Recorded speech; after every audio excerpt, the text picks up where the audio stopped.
Kau berdiri di sana di tengah badai yang diciptakannya. Ruangan terasa menyempit, udara menjadi berat. Kau berbicara, tapi suaramu seolah ditelan oleh kekosongan. Kata-katamu yang dulu penuh warna dan kehidupan, kini menjadi abu yang beterbangan. Tak pernah sampai, tak pernah didengar, hanya memantul kembali padamu hampa. Di seberangmu, sang narsistik berdiri, bukan sebagai pendengar, tapi sebagai penonton, menikmati pertunjukan kebingunganmu, menikmati kekacauan yang mereka ciptakan. Setiap argumenmu adalah bahan bakar, setiap air matamu adalah piala kemenangan mereka. Mereka tidak mencari solusi, mereka mencari reaksi. Itulah pasokan mereka. Kau lelah, lelah menjelaskan, lelah berdebat, lelah berteriak di dalam ruang hampa. Suaramu serak, jiwamu terkuras. Dan di titik terendah itu, kau menemukan sesuatu. Keheningan. Bukan keheningan karena kekalahan, bukan keheningan karena menyerah, tapi keheningan yang disengaja, keheningan yang dingin, tajam, dan absolut. Inilah kebenaran gelapnya.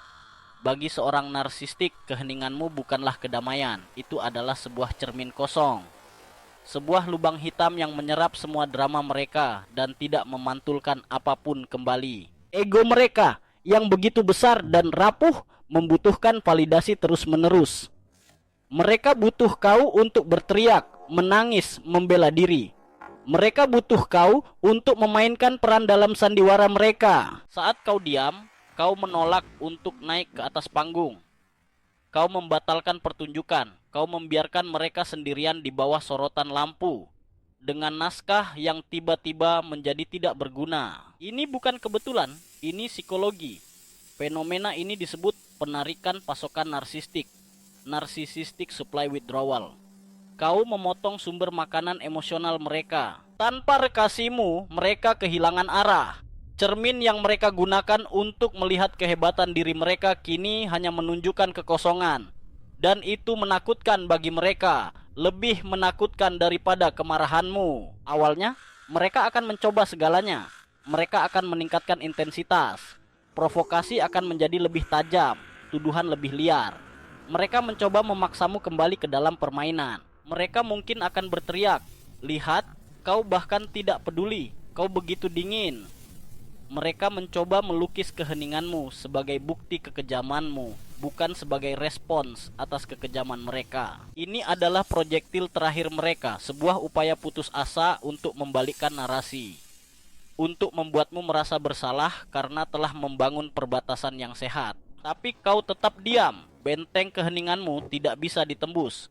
Dan di dalam keheningan itu, kau mulai mendengar sesuatu yang lain, suara pikiranmu sendiri, suara kewarasanmu yang kembali. Mari kita lihat contoh nyata. Sebut saja dia Elara dan manipulatornya KL. KL adalah pusat alam semestanya. Selama bertahun-tahun, setiap kali KL merasa terancam atau bosan, dia akan menyulut pertengkaran. Dia akan memutarbalikkan kata-kata Elara, mengkritik penampilannya, meremehkan mimpinya. Dan Elara akan selalu bereaksi. Dia akan membela diri, menangis, mencoba membuat Kyle mengerti. Setiap kali, dia berharap hasilnya akan berbeda. Setiap kali, dia hanya memberi Kyle apa yang diinginkannya. Drama, perhatian, kekuasaan. Suatu malam, di sebuah pesta, KL melakukannya lagi. Dengan senyum menawan, dia melontarkan lelucon yang merendahkan Elara di depan teman-teman mereka. Dia menunggu ledakan itu, menunggu air mata. Tapi kali ini, tidak ada yang datang.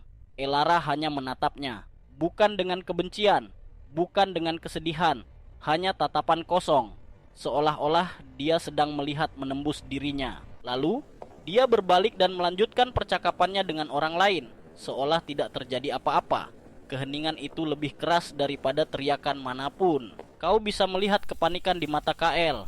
Senyumnya goyah. Dia mencoba lagi, lebih keras, tetapi Elara tidak memberinya apa-apa. Dia telah menjadi dinding, cermin kosong.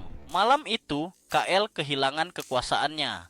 Bukan karena Elara menangis atau berteriak, tapi karena dia menolak untuk bermain. Dia mengambil kembali energinya dengan tidak memberikan apa-apa. Ini adalah transformasi. Momen ketika kau menyadari bahwa kelemahan terbesarmu yang dirasakan, kepekaanmu, keinginanmu untuk berdamai, bisa diubah menjadi kekuatan terbesar. Kekuatanmu bukanlah dalam memenangkan argumen.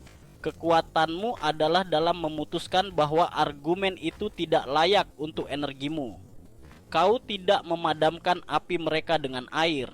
Kau membiarkannya kehabisan oksigen. Keheninganmu adalah pernyataan. Pernyataan bahwa kau tidak lagi tersedia untuk disalahgunakan. Pernyataan bahwa permainan mereka telah berakhir. Pernyataan bahwa kewarasanmu lebih berharga daripada kepuasan mereka. Mereka akan menyebutmu keras kepala, keras hati, tidak berperasaan. Biarkan saja. Itu hanyalah gema dari ego mereka yang terluka, yang berteriak di dalam ruangan yang telah kau kosongkan. Ingatlah ini. Keheninganmu bukanlah kekosongan. Itu adalah ruang yang kau ciptakan untuk dirimu sendiri. Ruang untuk bernapas, untuk menyembuhkan, untuk mengingat siapa dirimu sebelum mereka mencoba mengubahmu.